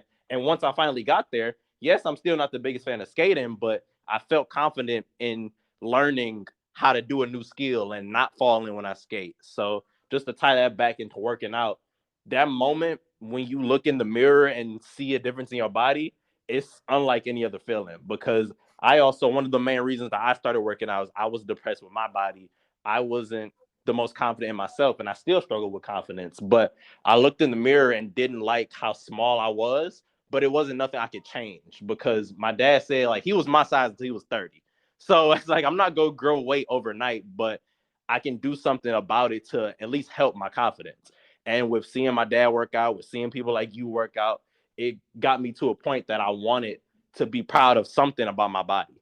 So to just get to that point mentally and physically, it's two of the hardest things you can do. But once you accomplish it, it can create a very powerful person. I'm about to say, yeah, I'm not 100% physically there. Like, there's still a work I want to do, but I am very confident in myself. And that's one thing that I try to help a lot of people out with now because I see around me and see other people that they are very unconfident within Mm-hmm. not only the things that they say, but how they act. It can be little as things as how they walk. Like, they're just not confident people. I ain't trying to sound like Andrew Tate, but it's just like, I see people, they look around them just like they are not confident enough to simply just stand up for themselves and be proud in the work that they do. Some people they'll make some of the greatest art and be like, this is just something little I made. Like, no, like be proud of that. Mm-hmm. One of my favorite artists, well, not one of my favorite artists is Tyler the Creator, and I've been following him for years. And one thing that I saw from like a pretty recent interview that he did is that he was talking about how he was not like he was almost like baffled. Like, he was confused on how so many artists out there make art, take all this time out of their day to make art, and don't post it anywhere, or they post it once. They don't like. He talks about like every time he makes an album, like he showcases that album all the way until he goes to his next album. Like Mm-hmm. with Igor, with Call Me If You Get Lost, because those are the two most recent and probably some of his most popular work at this time. Like when he made those, he was the whole entire time until the next album dropped. He was just showing off like his like the aesthetic of the album. He was showing the album everywhere. He was using music for the album. Like he did everything to promote that album, even like a year after that album came out. And there's people I've seen out here so many times, they'll make one song, see it not do so good in numbers, and then be like, well, never to promote it again. It's like, aren't you not proud of what you made? Like you should be like you took the time to get up, go to the studio, write the entire song down. Either hire a producer or make the song yourself. Do your own mixing, do your own beat making, do all that, and then post it once on Instagram. Like I don't understand that. Like I'll make a meme and I'll post it like 5 times all over my Instagram story, and it's just a dumb meme I made. But I'm proud of it. Like I think it's funny. I think it's good work, and I'm gonna keep posting it until like my arms fall off, until Mhm. I make something new.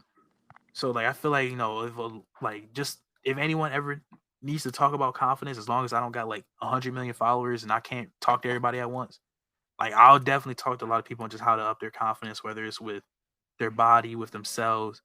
Shoot, even if it's just talking to women, if it's just talking to somebody you like just Mhm. being able to stand up tall and walk strong and be able to put yourself into an uncomfortable moment, knowing that there's a risk of, winning or losing, and not be so scared and not think so much on the losing part, but except always focus more on this could be the moment I win instead of being, oh, I'm just gonna lose again. Mhm. Yeah, man. One of the most important things that I ever did in my life was getting in workout culture and seeing you work towards your body and working towards a goal, because it inspired me to keep going, not just with working out, but just in life in general, and just seeing the potential that working out can bring. It's incredible, man. And you mentioned earlier that you are in school still, you are a college student. One, I wanted to ask, what school are you attending currently?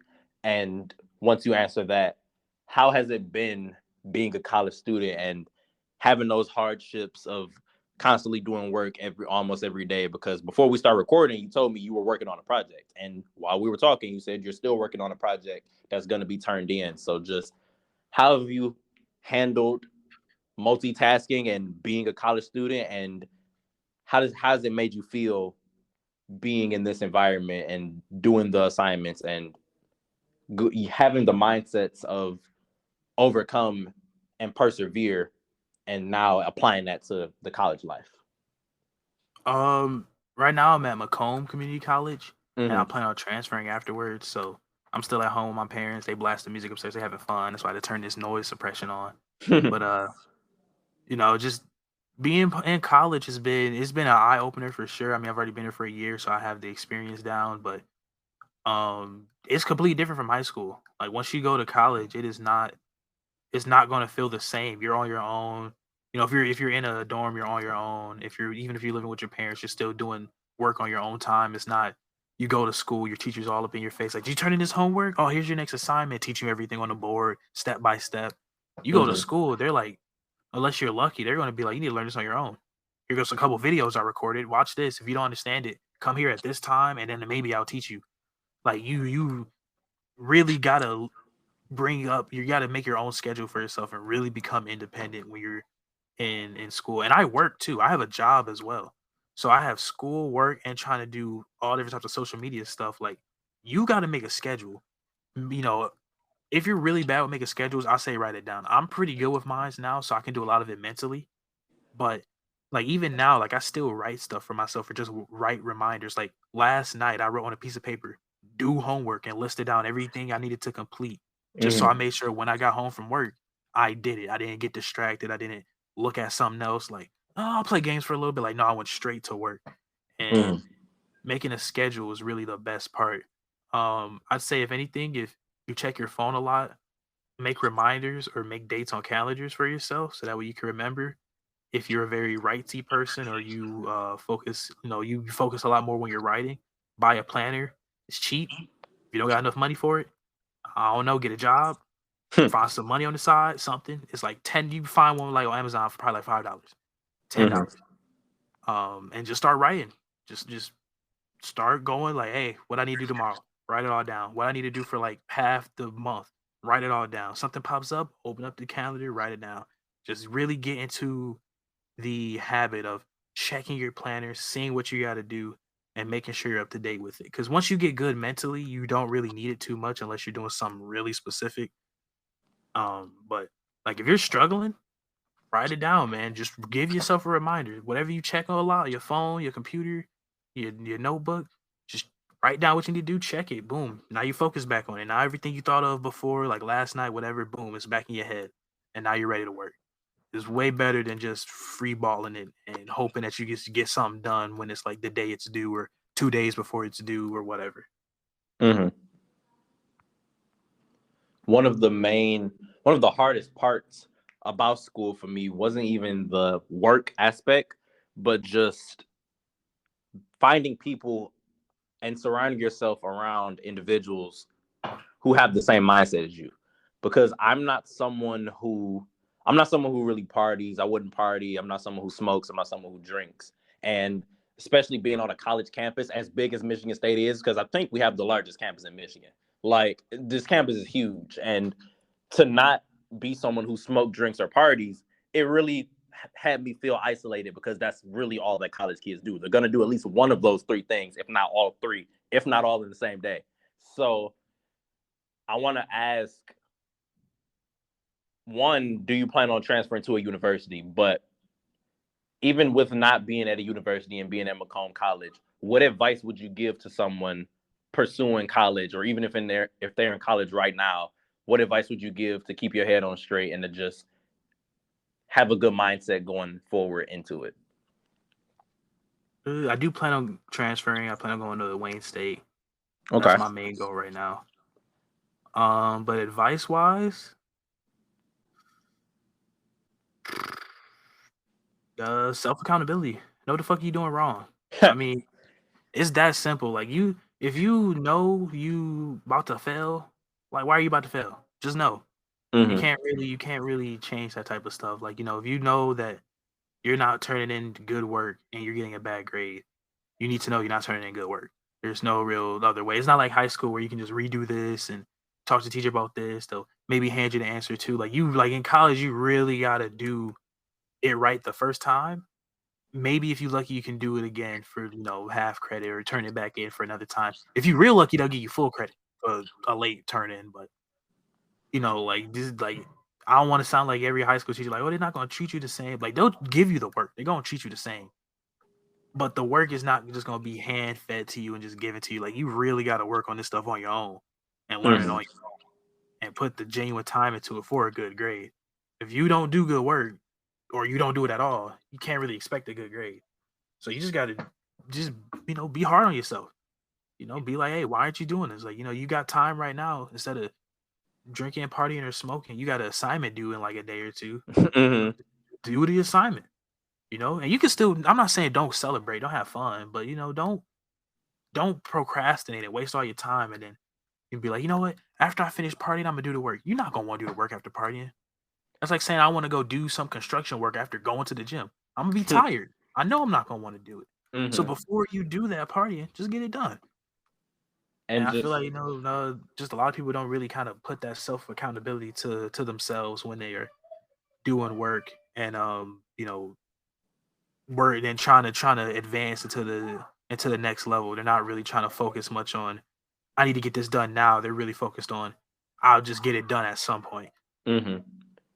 And it just revolves all the way around having a balance and just being able to time manage and put your priorities in order. Because if you just doing work 24/7, you're not gonna get anywhere with that either mentally. Because that was one of the main things. That's terrible. That was one of the main struggles of my first year of college. Because I've sadly had the worst experience college-wise academically, because my first year was awful, and then this one semester is probably the worst out of my 3 total semesters I've been as a college student.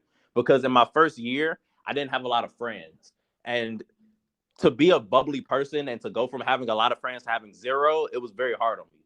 Because I would walk up, I would try and make friends and try to walk up to people and talk to them, but it will always get to a point of, oh, you trying to take a drink, or you trying to smoke, or you trying to chill, and I'll have to pull myself away. Like, no, I don't. That's not my thing. So it would always either be schoolwork, or gaming. And then once it gets to a certain point in college, as you may know, and as anybody else who's a college student may know, you don't have time for games or to be on your phone 24/7 all the time. So it got to a point where I was only doing work and sometimes forgetting to eat. And that used to be one of the craziest things people would tell me was they forgot to eat, because I would question, like, how do you forget to eat? Your body reminds you that it's time to eat. But just when you're in the field and trying to do Yeah, you in the schoolwork zone. You 24/7, don't think of nothing else. it's like you only trying to focus on that one thing. And last year as a freshman, I was taking 4 classes, and this year I'm taking 5, and that was the biggest mistake I made. And the reason I made that, I don't even consider it a mistake. It's just I consider it a mistake because it wasn't healthy for me at all. But the reason I'm taking 5 classes is because my advisor advised with the scholarship I'm on, if I don't take a certain amount of classes, or if I don't start taking more from 4 classes, then I'm either going to have to come out of pocket or take summer classes. So I decided, you know what? 4 classes are horrible for me, so I'm going to take 5. It wasn't the most logical decision because I've been very miserable and I'm never going to do it again. And I've most likely only go take 3 next semester. But it's just, you're going to have to go through those hiccups, especially if you're at a university, to understand what you can and can't handle. So it's very important, like you said, to take that accountability and realize, like, 5 classes is not going to work for me no matter how hard I try. Or this assignment is due and it's not something I can push off no longer. Because today I literally had a project that was due, and it was due at 4, and matter of fact, it was due at 4:10, and I kid you not, I got it in at 4:09. Like, it was, so not only was that specific project difficult, I had something to do every day. Like, I just had a presentation yesterday, and I had 3 classes yesterday, or 3 scheduled classes. I only went to 2 of them because one of them was kind of canceled because we're getting to finals period. But I only had time to get up earlier at, like, I think I got up at like 11, started at 12, and then finished at 4:10 or 4:09. And it's just those moments of barely getting in on time before the website closes or before you get late points. It's like, those are the type of things you're going to have to do to succeed in college. Because like I told you earlier, I really wanted to get our episode recorded, and it's just, you had work and I also had schoolwork to do. So we had to put those priorities first before we got to this moment. And even still, we still have stuff to do. I got paper to write. I got exams to study for, but it's just one of those things where you have to be dedicated. You have to want the degree, because one of my main important things I've said is that I do not enjoy being in college at all, but I want a degree. So I'm not going to get a degree out of thin air. I'm going to put the work in, and I'm willing to break to get this degree. And some people have said, like, that's not the healthiest, and I agree, but it's just the goals we're working towards. It's going to take those nights where you up all night, or you barely get in any food or any sleep, or you barely turn assignments in. And it's that dedication that you can't teach. Dedication. You can teach a lot of subjects. You can teach math, Spanish. You can't teach hard work and wanting something. Yeah, I try my best to balance out what I do. I feel like a lot of people are either on one side or the other. They're always like, "Oh, I'm gonna just do this, chill, relax. I'm not gonna do my work. I'm gonna put it all to the last minute," Or they're like, "Work, work, work. I ain't never gonna do this. I ain't never gonna do that because that's what lame people do. I'm just a hard worker." And both sides suck because you're gonna lose that feeling of I guess balance or enjoyment in what you do, because you're either going to do nothing, relax, and then now you're stressed out because you failed all your classes, or you're gonna work, work, work, pass all your classes, but be so mentally strained. You don't have no friends. You don't have nobody you can talk to, simply because you put every single hour of your day towards doing work and simply like just breathing and staying alive. You put no hours into mentally helping yourself. And I push balance more than like anyone. Like I might as well be a philosopher at this point, because I'm pushing just straight like balance and appreciation for yourself more than anything else, because I've been on pretty much both sides where I've kind of just been like the most laziest I could be, just whatever, wake up, do whatever, go party, go whatever. And then I was also on the other side where I was like, I need to work, I need to put this in, I need to put that in. And both sides are terrible. Both sides bring nothing but stress. You feel like you're just canceling out all your friends' plans. You feel like you can't do nothing. And then on the other side where you're lazy all the time, you're worried like, man, I should really do this assignment. It's worth like half my grade, but now I feel like I can do it in a day. And then you start stress working. You start, oh man, I got a problem with this, but I can't have no problems now. It's due in 12 hours. Like, it's stuff like that. So I always say schedule because you'll realize how much free time you can get once you schedule things. So once you bust out a plan or you bust out something, you're like, okay, if I do this assignment, I work on it for a couple hours every single day. And your schedule, just your calendar's not gonna always be perfect. You're gonna be off maybe an hour. You're gonna be Hmm. off maybe 30 minutes. But it's always good to know that at this time I want to do this. At this time I want to do that. And kind of build this idea because I was stressing out so much because I was like, I have no time to do anything, blah, blah, blah. And then I started scheduling. I was like, wow, I have a lot more time than I thought I did to do a lot of things. Hmm. And like that's why I'm able to record this with you and still be like, yeah, I can still get these 3 projects done because I know like after I'm done with this, I'm work on it. Wake up tomorrow, work on it, go have fun with my friend because it's his birthday. Well, his birthday's today, but it's gonna be his birthday party tomorrow.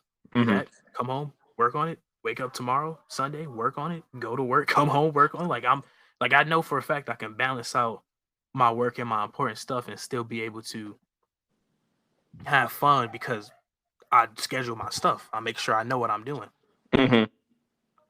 And again, I'm gonna most likely say it one more time before we finish off. But I really appreciate you putting me in your schedule and making time to do this. It No, I means a got you, lot, bro. man. I wanted to do this. Really means a lot to me, man. And one of the last things I wanted to talk about is before, or matter of fact, I'm gonna tell the story first. So you'll most likely remember once I get to it. But we hung out. I think it was, I don't know if it was earlier this year or that was last summer. Was that earlier this year? I think it was earlier this year. Yeah, it was like when it was still sunny out and stuff. And we did some of the normal stuff. We chilled at the house. We played VR. We shot some hoops. We played basketball a bit. But one of the most random things that happened was that this man had a sword. This man had a literal katana, and my mind was blown. Matter of fact, don't you have two of them? I don't like the other one. I feel like I got scammed with that one. It doesn't feel like an actual katana. It doesn't move like actual katana. Me and my friends just call it the machete because it's built like a machete, but it's technically a quote unquote katana from the website. But though it does I have another one that's an actual katana. And since he's so silly, I always thought like he joking. Like there's no way he has a genuine katana. This man pulled it out of, was it in your trunk? Was it in your Yeah. trunk? I'm like, yo, this man, that blew my mind. The reason I bring it up is because it reminded me of anime such as Demon Slayer and Bleach and having things like swords and stuff. And I know you're an anime person as well. And I wanted to ask first, what's your favorite anime if you have one? But also, being someone who's a part of anime culture, that wasn't always accepted. If you remember back in the day, you would get, sometimes people would get clowned for having Pokemon cards or doing certain actions in anime, like doing like a Kamehameha or run, and you would get put in this subsection of people who are considered weird or literally people who will watch anime. I know I talk to people who are older than me, like significantly older, and they're like 40s, and they always ask me, like, why are you watching that weird stuff? So, first off, do you have a favorite anime? If so, what is it? But also, how was it growing up as someone who liked anime and having it a part of you? I'll say right now my two favorites is they're pretty much neck and neck is Dragon Ball and JoJo Bizarre Adventure. I keep Okay. up with both of them more than any other anime, and then right underneath that is Hunter x Hunter. So Okay. those are the ones that I keep up with the most. But yeah, I've never had too much problem with people like picking on me for the anime stuff, mainly because I still hung out with the quote unquote cool people, the Mm-hmm. cool kids. So like whenever they saw it, it was never like you're part of that section. Since they knew me, they're like, "Why are you doing that weird stuff?" Like how like parents would be like, "Why are you watching that weird stuff?" Or people who've never really seen it before, like, "Oh, what's that?" Like they're confused by it because it's not Law and Order or whatever. Mm-hmm. It's not whatever they're used to watching, and um, it was definitely something that I kind of like slowly saw get popular and it was a little awkward because it was kind of just like now, like I would never ask somebody what's their favorite anime, but now you can probably go around any area and be like, "You watch anime? What's your favorite anime? What's it?" And they'd be like, "Oh yeah, I watched that new Demon Slayer movie that was in theaters. I thought that was pretty cool." Like you can now go around and talk about it Mm-hmm. more than before. Like in order for you to talk about it, you got to see somebody bring out something that's anime related or wear something anime related, and then you Mm-hmm. walk up to them after class like, "Yo, you watched that?" Like, "Yeah, I watched that." Like it's not as open. It wasn't as open as it was before, and I mean, I like it, of course, because I like to talk to people about anime, but it's definitely one of those things where you kind of watch it evolve, and you're kind of just like, how did that happen? Like, what? Now you got people asking you in like broad daylight, what's your favorite anime? No one's pointing fingers at you. No one's like, oh, that's weird. Like everybody's just like, yeah, I watch anime too. Like, watching it grow is kind of just like it's like cool, but it's also just like it happens so fast. Yeah, it literally, from my perspective, happened out of nowhere. And it was honestly a beautiful thing to see from my perspective, just because, like you mentioned, it brings people together. You see someone with a common interest or a shirt from an anime or a decoration they may have on their book bag, and it's just someone like me. It feels like someone who's a part of like this culture of people who watch anime, and seeing it go from something that's only between a few friends to having more conventions. You see RDC World having DreamCon, which I'm gonna have the opportunity of God's will to actually still make it to that. I Man, I got want to go tech there. I got tickets with my girlfriend and her sister, and that's Ooh. gonna be probably the first moment I'm ever out of Michigan. And we plan on, if the money right, upgrading so we can meet Burleasy and all of them. And it's not gonna feel real to me until it happens. And even when it happens, it feels unreal because not only I have no memory of being out of Michigan, meeting people who I watch not really every day. They more watch them every day, but just meeting people I've seen on YouTube, watched a few of their videos, grew up with, Yeah. especially Burleasy, even though I don't watch his content now. I grew up on his exposed videos. Like I could quote his exposed videos to people. Yeah, I And watched the exposed videos so much. It was almost cringy how much I watched this stuff. and just to have the experience to meet him and meet other people who are gonna be there who aren't the normal content creators. Like let's say you watch a YouTuber and they just so happen to be there, that experience is gonna be phenomenal. But just seeing how anime has become popular, it really shows that time with time things can change and things can become a part of you, and you can have this new thing that brings you together. And another thing that has always brought people together is gaming. And I know you're a big gamer. We've talked throughout this whole episode of you being a content creator and you potentially wanting to stream. Has gaming had that much of an impact on you as anime has as well? And do you have a favorite game that you grew up with or you like to play? Man, if it wasn't for gaming, I wouldn't be here right now. If it wasn't for gaming, I would have never done YouTube. Probably would have never even gotten into doing graphic design work. But Mm-hmm. like gaming started it all. And I'm never gonna bring no disrespect to gaming because like there's no point. Mm-hmm.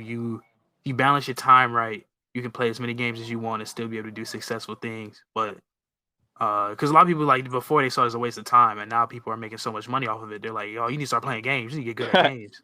Yeah. Everybody wants to go pro and everything, but I've always been a fan of games. I think it's a great stress reliever, great pastime, brings people together, brings you get to develop skills into games you never even thought you'd ever even play before. Mm-hmm. Um, I've always been a fighting game guy. I've always been a arena fighting game guy, and the Mm. difference between fighting games and arena fighting games is that fighting games, a lot of fighting games, I don't want to say 2D because they're not 2D. They're 3D characters, but they're in a 2D movement center. Mm-hmm. So like you move up, down, left, right, Mm-hmm. but you don't move forwards or backwards. That's what arena games implement to theirs. That makes it so much different because it's now a like 3D movement. I guess I'm trying to figure out how to explain. Like you get what I mean. Like you're no longer just moving in a 2D plane. You're moving in a 3D plane. You're I moving understand. forward, backwards, left, right. You can go to corner, side to side. It's no longer just trapped in this 2D atmosphere. And that brings a whole new level. Like a lot of people might think, well, what moving, forward and backwards is going to make a game completely different. Yes, the combos and the type of fighting and the things you could do in an arena game is completely different from any sort of 2D game ever, Mm-hmm. 2D movement game ever. Because for those, a lot of them they involve like, oh, you can put somebody in a corner and start hitting them with combos in the air, infinite combos, or a lot of people try to avoid the middle because you can't really do too many consistent combos there. In arena games, you need a combo for everywhere on the map. You need a combo where you can do no matter what's going on, which is a Mm-hmm. lot harder than people might think. Because for a lot of games like that, you're moving everywhere. You're not just moving left, right, up, and down. You got people dodging around you in circles. They might dodge backwards. They might jump over you. Like you don't know what they might do. Mm-hmm. And but I've always loved games like that. I played all the WWE games. I even played fighting games like that on Roblox. Because Roblox is pretty huge with those type of fighting games. Mm-hmm. And I've always been just a fan of those type of games since birth. Of course, I like first person shooters, but I kind of fell off from that. But yeah, the arena fighting games has always been my thing, and I have a lot of friends who started playing like Smash Bros, stuff like that. Um, and I've been to tournaments and stuff like that. But Smash Bros is like it's fun to play, but it's nowhere near my top favorites. Like arena fighting games has always been like my thing. It's always been what I truly like to play. I have way too much fun playing those compared to like any other game. Definitely understandable. Do you have an example of one? There's a game on Roblox. It's perfect because it's also an anime game. It's called Anime Battle Arena. It's probably one of the most popular ones on there, and it's pretty much just anime characters from all different types of shonens, and even ones that aren't shonens. They all, it's like small group, small team. They make all the characters. They make move sets for all the characters. It's not a perfect game, but it's fun, especially if you like anime. They got everything there: Dragon Ball, Naruto, One Piece, Hunter x Hunter. I'm trying to just think of everything. I said Naruto, Bleach, Demon Slayer, JoJo. Um, you got Afro Samurai on there. They got One Punch Man. You got just a huge list, and you can see it all. And it's just one of those games where it's just like it's the perfect combination of arena fighting games and anime. Like it's everything that I wanted. So there's really no it makes sense of why I have so many hours on there. Yeah, man. One of the statements that you said I agree with is that like I wouldn't be in the position I am without gaming. Like some of the connections you can make with people online, because you'll have your toxic experiences, but you can find those people who you never know could potentially live in the same state as you or just share a common interest. And for me personally, my favorite game of all time is Uncharted, the Uncharted series. Ooh. Just because my dad, because when he bought my PlayStation, it came with the PlayStation, so the games are already on it, and he would play it. He really enjoyed it. He beat it, and then I would get in it. We'll both have our own separate files, trying to compare where we at, trying to be competitive, and then just the storyline of it all from 1 to 4, because I played all of them except the one where his girlfriend and his ex were the main characters. I really still want to play that one, but besides that one, just seeing the growth of the graphics and then having 4 come out, because I don't know if 4 was out when I played the first 3, and then just seeing it be on PS4, have it an updated version, and then it took it back to when Nathan Drake was a kid. It's just that whole storyline was some I would replay it if I had the chance. I don't know, because I end up sadly losing my first PlayStation just because it ended up breaking and then I had to get a new one. So I don't know if it stayed on my file. But if I ever had time, I would love to get back into those 3 games and also get back in the field of adventure games, because I don't know, ever since Siege, once I start playing Siege and getting into that, and then games like 2K and Madden kind of fell off for me. It's like I never was able to really get back into adventure games, but I want to get back into I want to beat God of War. I still never beat the original God of War, and Ragnarok looks so good. It's like it makes me want to play God of War even more, so I can buy Ragnarok. Yeah, I want to beat Elden Ring, but I just haven't had the time to grind it. But I love adventure games. Yeah, man. But with all that being said, do you have anything else you want to share, or do you want to shout out any of your social media pages? Because this has been an amazing conversation, man. I mean, if you got any questions for me, I'm down to talk.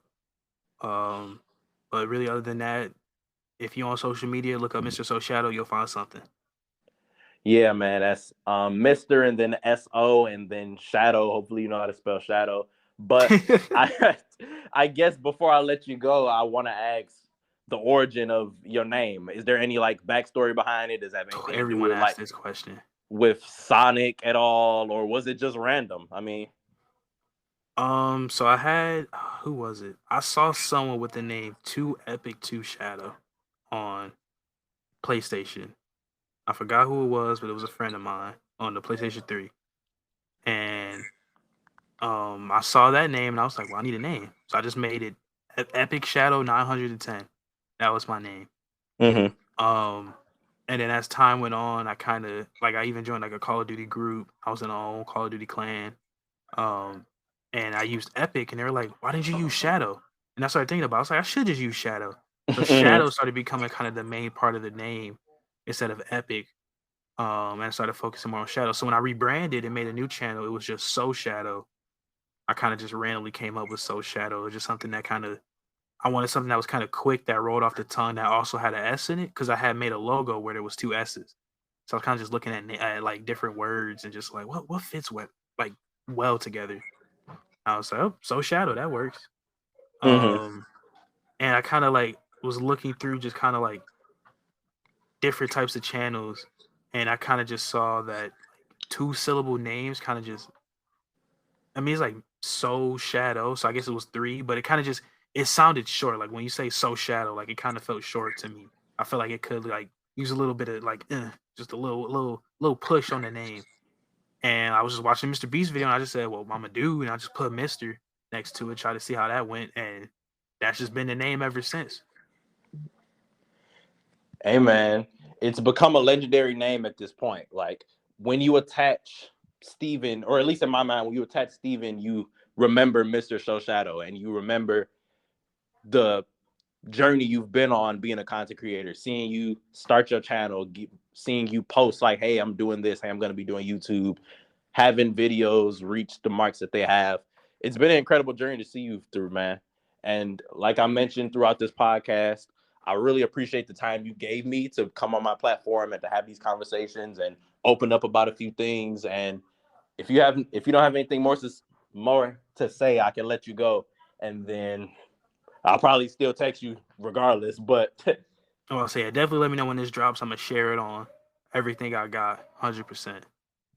I don't know, because I got one more to do. I'm gonna get Brian on the show. I'm gonna record our episode because we've been meaning to do an episode for the longest. And then depending on how late that goes, I may post about it tonight and then post it tomorrow. But I'm trying to get it up as soon as possible because, like I mentioned today when I posted the interviews that I did, I wanted to get you and his episode out first. It just was difficult to like set this up and have time away because at least the people I've interviewed so far are people that go to Michigan State. So it's been easier to like just go to them and record. Yeah. But having time to like set up the app and go through any technical difficulties that may happen and get time on both people's ends has been it's been more difficult for you and him because y'all obviously don't go here. But I'm so happy that we got our episode recorded. We've been talking about this for months, and I'm gonna try and get Brian on here. I'm gonna record that episode and then try and get some rest after that. But man, I really appreciate you for the time you made, and this was a great conversation, man. No problem. And if you ever want to like a part 2, or you ever get coming with any more questions as time goes by, stack them all up and record another one. Hey, we definitely go get a part 2 in sometime in the future because we could talk for hours, man. Yeah, but that's all I got. Again, Mr. So Shadow on every platform. Mm-hmm. If you can't find that, look up Drake's cousin. That's probably me. Hey, man, make sure you see him on OVO. Make sure you support when the album drops in 2026. Support man. the album. Y'all heard it first. It's coming out. This breaking news only on this podcast. When it drops, breaking news. Y'all got to remember it was announced here first, man. But I appreciate anyone who listened. And Steven, I appreciate you again, man. And tune in next time, y'all.